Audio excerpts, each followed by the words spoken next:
बाला खातून आ रही है।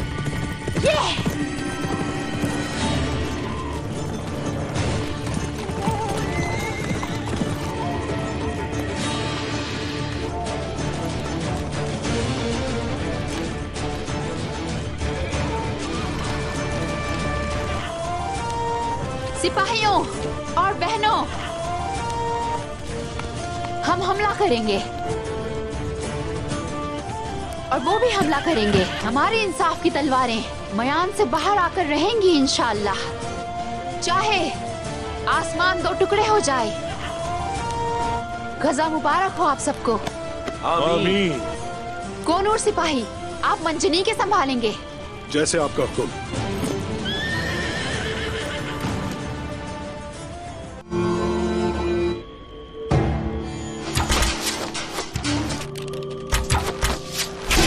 चलो जल्दी करो। सिपाहियों, इस हमले के लिए तैयार हो जाएं।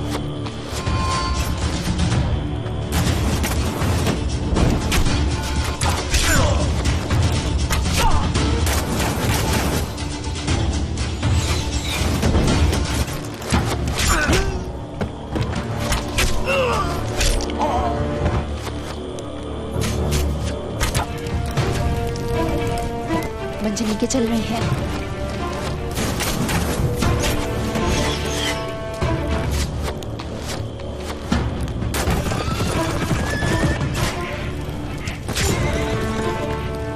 लानत हो, लगता है तुम्हें हमारी असली ताकत देखनी है।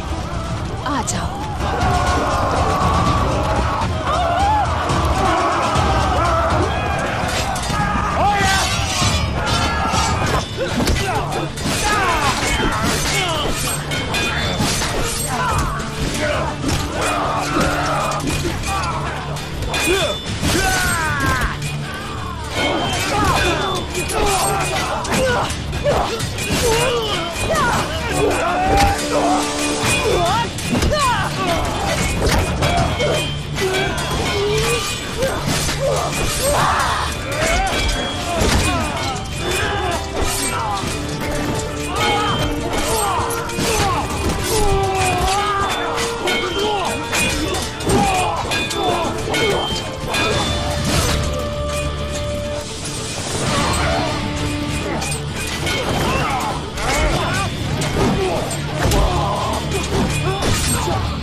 अल्लाह हमारी मदद फरमा।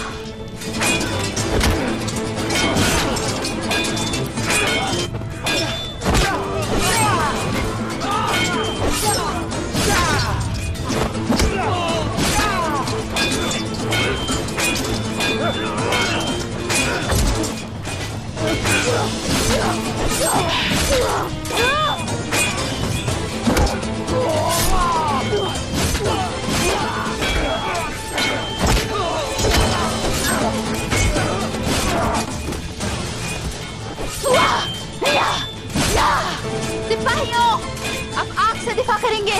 सब मेरे हुक्म का इंतजार करें।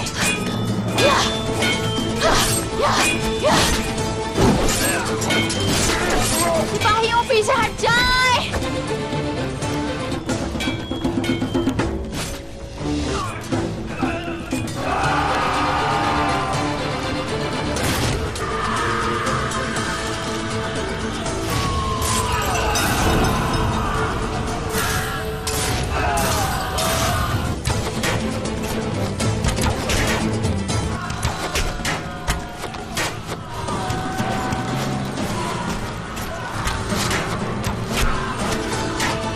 तुम्हारा अंजाम इससे भी बुरा होगा इंशाअल्लाह।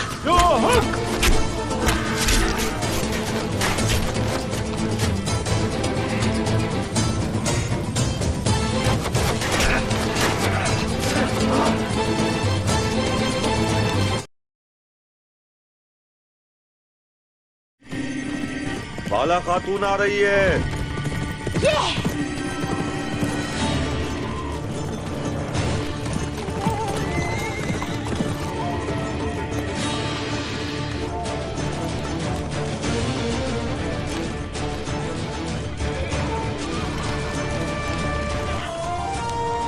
सिपाहियों और बहनों, हम हमला करेंगे और वो भी हमला करेंगे। हमारे इंसाफ की तलवारें मयान से बाहर आकर रहेंगी इंशाअल्लाह। चाहे आसमान दो टुकड़े हो जाए। गजा मुबारक हो आप सबको। आमीन। कोनूर सिपाही, आप मंजनी के संभालेंगे। जैसे आपका हुक्म।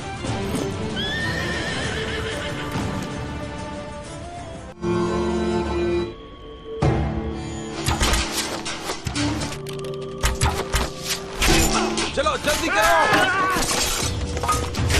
सिपाहियों, इस हमले के लिए तैयार हो जाएं।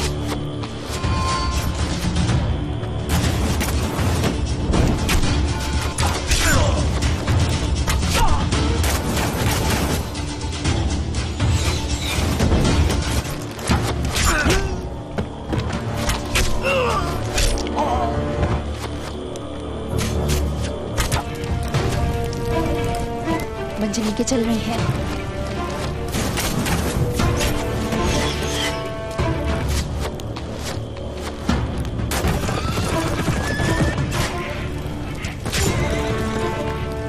लानत हो, लगता है तुम्हें हमारी असली ताकत देखनी है। आ जाओ।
अल्लाह हमारी मदद फरमा।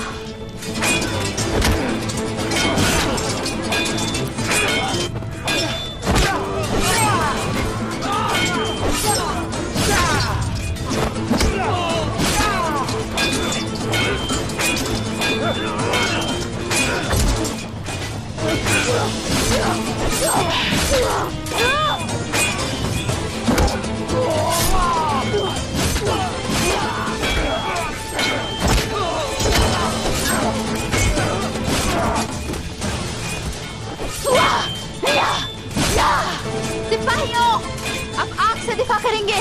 सब मेरे हुक्म का इंतजार करें।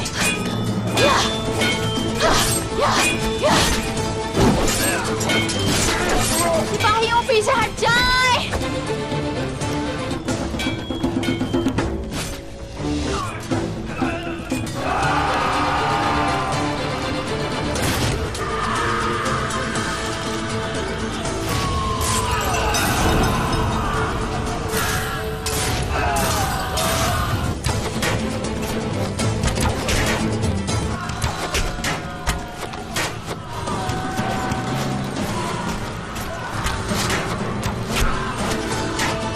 तुम्हारा अंजाम इससे भी बुरा होगा इंशाअल्लाह।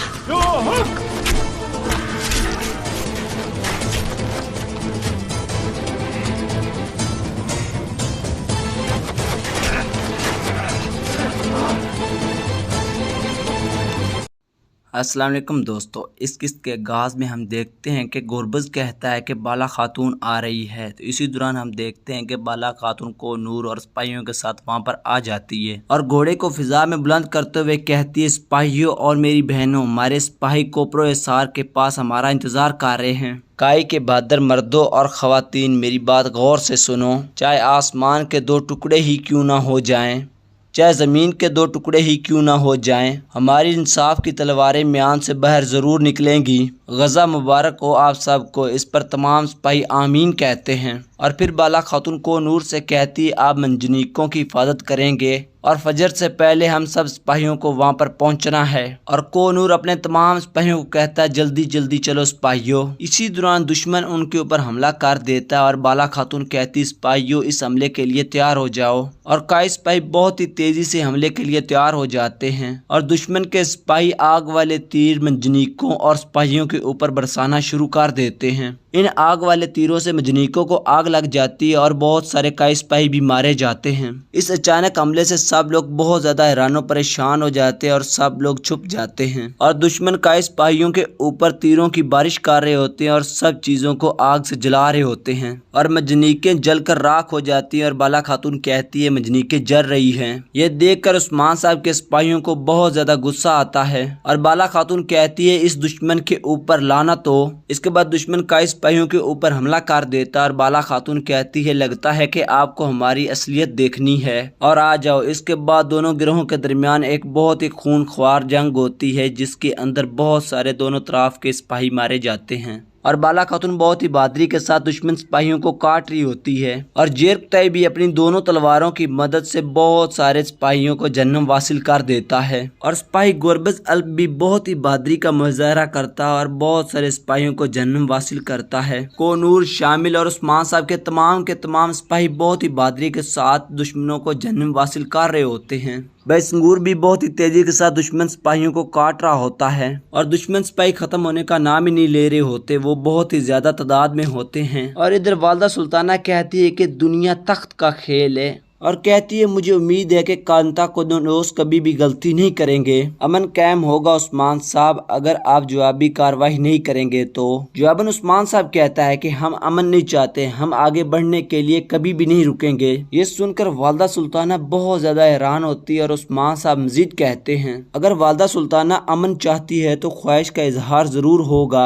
ये सुनकर वालदा सुल्ताना कहती है हूँ मैं आपकी मशकूर हूँ। और वालदा सुल्ताना कहती है अलचीची के मामले में आप हमसे नाराज नहीं होंगे इंशाअल्लाह। अच्छे कामों में कभी भी देर नहीं करनी चाहिए। नहीं जानती थी कि आपको भी इस रिश्ते में दिलचस्पी है। उस्मान साहब कहता है दुल्हन घोड़े के ऊपर सवार होने के बाद कहती है सब कुछ अल्लाह ही करने वाला है, जो हो रहा है उसे होने ही दो। वालदा सुल्ताना कहती है बेहतर ही हो रहा है। और याद आया मेरे बेटे अलाउद्दीन ने अपने हम नाम अलाउद्दीन के लिए बहुत ज्यादा तोहफे भेजे हैं और वो जो बाद में सरदार बनेंगे और इनके लिए एक घोड़ा भी भेजा है और उरहान साहब के लिए एक निहायत ही खूबसूरत तलवार भेजी है ताकि दुश्मनों के खिलाफ अपने सरदार की हिफाजत करे। और उस्मान साहब वालदा सुल्ताना से कहता है आपका बहुत बहुत शुक्रिया, आपने मेरे बच्चों को तोहफे दिए। और उस्मान साहब उरहान और अलाउद्दीन से कहता है कि जाओ और देखो कि वालदा सुल्ताना ने आपको क्या तोहफे दिए हैं। इसके बाद उरहान और अलाउद्दीन उठकर वहां से चले जाते हैं और मैलून खातून कहती है इस्मियान खातून ऐसा लगता है कि आप इंतखाब करेंगे कि कौन तख्त के ऊपर बैठने के लायक है और कौन नहीं। और वालदा सुल्ताना कहती है यकीनन नहीं मैलून खातून, लेकिन हम ये कह रहे थे कि ये काई कबीले के अंदर एक रवायत है, छोटा भाई हमेशा सरदारी करता और भाई के साथ मिलकर हुकूमत करता है। तो दोस्तों इसी सीन के साथ इस एपिसोड का इख्तिताम हो जाता है। अगर दोस्तों हमारी वीडियो अच्छी लगी हो तो इसको लाइक करें और अच्छे अच्छे कमेंट करें। तो दोस्तों अगली वीडियो हम बहुत ही जल्द जो है ना अपलोड करेंगे, तो हमारे चैनल को सब्सक्राइब करें ताकि जो अगली आने वाली वीडियो है वो आप तक जल्द से जल्द पहुंच जाए।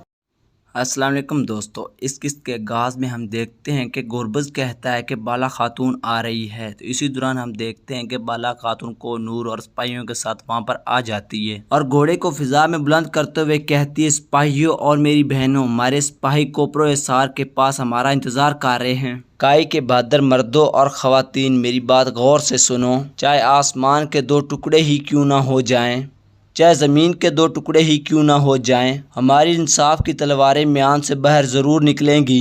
गज़ा मुबारक हो आप सबको। इस पर तमाम सिपाही आमीन कहते हैं और फिर बाला खातून को नूर से कहती आप मंजनीकों की हिफाजत करेंगे और फजर से पहले हम सब सिपाहियों को वहां पर पहुंचना है। और कोनूर अपने तमाम सिपाहियों को कहता है जल्दी जल्दी चलो सिपाहियों। इसी दौरान दुश्मन उनके ऊपर हमला कर देता है और बाला खातून कहती सिपाहियों इस हमले के लिए तैयार हो जाओ। और कई सिपाही बहुत ही तेजी से हमले के लिए तैयार हो जाते हैं और दुश्मन के सिपाही आग वाले तीर मंजनीकों और सिपाहियों के ऊपर बरसाना शुरू कर देते हैं। इन आग वाले तीरों से मंजनीकों को आग लग जाती है और बहुत सारे कई सिपाही भी मारे जाते हैं। इस अचानक हमले से सब लोग बहुत ज्यादा हैरान परेशान हो जाते हैं और सब लोग छुप जाते हैं और दुश्मन कई सिपाहियों के ऊपर तीरों की बारिश कर रहे होते हैं और सब चीजों को आग से जला रहे होते हैं और मंजनीकें जलकर राख हो जाती हैं और बाला खातून कहती है मंजनीकें जल रही हैं। ये देखकर उस्मान साहब के सिपाहियों को बहुत ज्यादा गुस्सा आता है और बाला खातून कहती है इस दुश्मन के ऊपर लानत हो। इसके बाद दुश्मन कई सिपाहियों के ऊपर हमला कर देता है और बाला खातून कहती है लगता है कि आपको हमारी असलियत देखनी है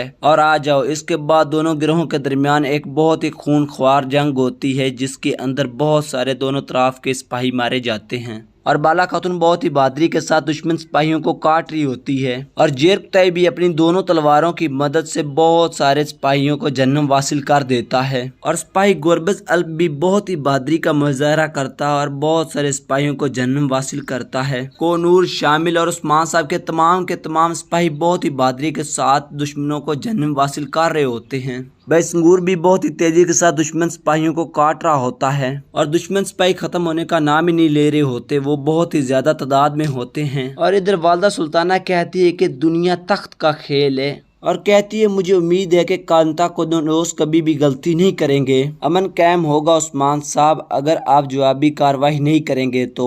जवाबन उस्मान साहब कहता है कि हम अमन नहीं चाहते, हम आगे बढ़ने के लिए कभी भी नहीं रुकेंगे। ये सुनकर वालदा सुल्ताना बहुत ज्यादा हैरान होती है और उस्मान साहब मजीद कहते हैं अगर वालदा सुल्ताना अमन चाहती है तो ख्वाहिश का इजहार जरूर होगा। ये सुनकर वालदा सुल्ताना कहती है मैं आपकी मशकूर हूँ और वालदा सुल्ताना कहती है अलचीची के मामले में आप हमसे नाराज नहीं होंगे इंशाअल्लाह। अच्छे कामों में कभी भी देर नहीं करनी चाहिए। नहीं जानती थी कि आपको भी इस रिश्ते में दिलचस्पी है। उस्मान साहब कहता है दुल्हन घोड़े के ऊपर सवार होने के बाद कहती है सब कुछ अल्लाह ही करने वाला है, जो हो रहा है उसे होने ही दो। वालदा सुल्ताना कहती है बेहतर ही हो रहा है और याद आया मेरे बेटे अलाउद्दीन ने अपने हम नाम अलाउद्दीन के लिए बहुत ज्यादा तोहफे भेजे हैं और वो जो बाद में सरदार बनेंगे और इनके लिए एक घोड़ा भी भेजा है और उरहान साहब के लिए एक निहायत ही खूबसूरत तलवार भेजी है ताकि दुश्मनों के खिलाफ अपने सरदार की हिफाजत करे। और उस्मान साहब वालदा सुल्ताना से कहता है आपका बहुत बहुत शुक्रिया, आपने मेरे बच्चों को तोहफे दिए। और उस्मान साहब उरहान और अलाउद्दीन से कहता है कि जाओ और देखो कि वालदा सुल्ताना ने आपको क्या तोहफे दिए हैं। इसके बाद उरहान और अलाउद्दीन उठकर वहां से चले जाते हैं और मैलून खातून कहती है इस्मियान खातून ऐसा लगता है कि आप इंतखाब करेंगे कि कौन तख्त के ऊपर बैठने के लायक है और कौन नहीं। और वालदा सुल्ताना कहती है यकीनन नहीं मैलून खातून, लेकिन हम ये कह रहे थे कि ये काई कबीले के अंदर एक रवायत है, छोटा भाई हमेशा सरदारी करता और भाई के साथ मिलकर हुकूमत करता है। तो दोस्तों इसी सीन के साथ इस एपिसोड का अख्ताम हो जाता है। अगर दोस्तों हमारी वीडियो अच्छी लगी हो तो इसको लाइक करें और अच्छे कमेंट करें। तो दोस्तों अगली वीडियो हम बहुत ही जल्द जो है ना अपलोड करेंगे, तो हमारे चैनल को सब्सक्राइब करें ताकि जो अगली आने वाली वीडियो है वो आप तक जल्द से जल्द पहुंच जाए। अस्सलाम वालेकुम दोस्तों, इस किस्त के आगाज़ में हम देखते हैं कि गुरबज कहता है कि बाला खातून आ रही है। तो इसी दौरान हम देखते हैं कि बाला खातून को नूर और सिपाहियों के साथ वहां पर आ जाती है और घोड़े को फिजा में बुलंद करते हुए कहती है सिपाहियों और मेरी बहनों, हमारे सिपाही कोपरो एसार के पास हमारा इंतजार कर रहे हैं। काई के बहादुर मर्दों और ख़वातीन मेरी बात गौर से सुनो, चाहे आसमान के दो टुकड़े ही क्यों ना हो जाएं, चाहे ज़मीन के दो टुकड़े ही क्यों ना हो जाएं, हमारी इंसाफ की तलवारें म्यान से बाहर ज़रूर निकलेंगी। गज़ा मुबारक हो आप सब को। इस पर तमाम सिपाही आमीन कहते हैं और फिर बाला खातून को नूर से कहती आप मंजनीकों की हिफाजत करेंगे और फजर से पहले हम सब सिपाहियों को वहां पर पहुंचना है। और कोनूर अपने तमाम सिपाहियों को कहता है जल्दी जल्दी चलो सिपाहियों। इसी दौरान दुश्मन उनके ऊपर हमला कर देता है और बाला खातून कहती सिपाहियों इस हमले के लिए तैयार हो जाओ। और कई सिपाही बहुत ही तेजी से हमले के लिए तैयार हो जाते हैं और दुश्मन के सिपाही आग वाले तीर मंजनीकों और सिपाहियों के ऊपर बरसाना शुरू कर देते हैं। इन आग वाले तीरों से मंजनीकों को आग लग जाती है और बहुत सारे कई सिपाही भी मारे जाते हैं। इस अचानक हमले से सब लोग बहुत ज्यादा हैरान परेशान हो जाते हैं और सब लोग छुप जाते हैं और दुश्मन कई सिपाहियों के ऊपर तीरों की बारिश कर रहे होते हैं और सब चीजों को आग से जला रहे होते हैं और मंजनीकें जलकर राख हो जाती है और बाला खातून कहती है मंजनीकें जल रही हैं। ये देखकर उस्मान साहब के सिपाहियों को बहुत ज्यादा गुस्सा आता है और बाला खातून कहती है इस दुश्मन के ऊपर लानत हो। इसके बाद दुश्मन कई सिपाहियों के ऊपर हमला कर देता है और बाला खातून कहती है लगता है कि आपको हमारी असलियत देखनी है और आ जाओ। इसके बाद दोनों गिरोहों के दरमियान एक बहुत ही खूनख्वार जंग होती है जिसके अंदर बहुत सारे दोनों तरफ के सिपाही मारे जाते हैं और बाला खातून बहुत ही बहादुरी के साथ दुश्मन सिपाहियों को काट रही होती है और जेरकताई भी अपनी दोनों तलवारों की मदद से बहुत सारे सिपाहियों को जन्म हासिल कर देता है और सिपाही गुरबज अल्प भी बहुत ही बहादुरी का मुजाहरा करता है और बहुत सारे सिपाहियों को जन्म हासिल करता है। कोनूर, शामिल और उस्मान साहब के तमाम सिपाही बहुत ही बहादुरी के साथ दुश्मनों को जन्म हासिल कर रहे होते हैं। बैसंगूर भी बहुत ही तेजी के साथ दुश्मन सिपाहियों को काट रहा होता है और दुश्मन सिपाही खत्म होने का नाम ही नहीं ले रहे होते, वो बहुत ही ज्यादा तादाद में होते हैं। और इधर वालदा सुल्ताना कहती है कि दुनिया तख्त का खेल है और कहती है मुझे उम्मीद है कि कांता को दोस्त कभी भी गलती नहीं करेंगे, अमन कायम होगा उस्मान साहब।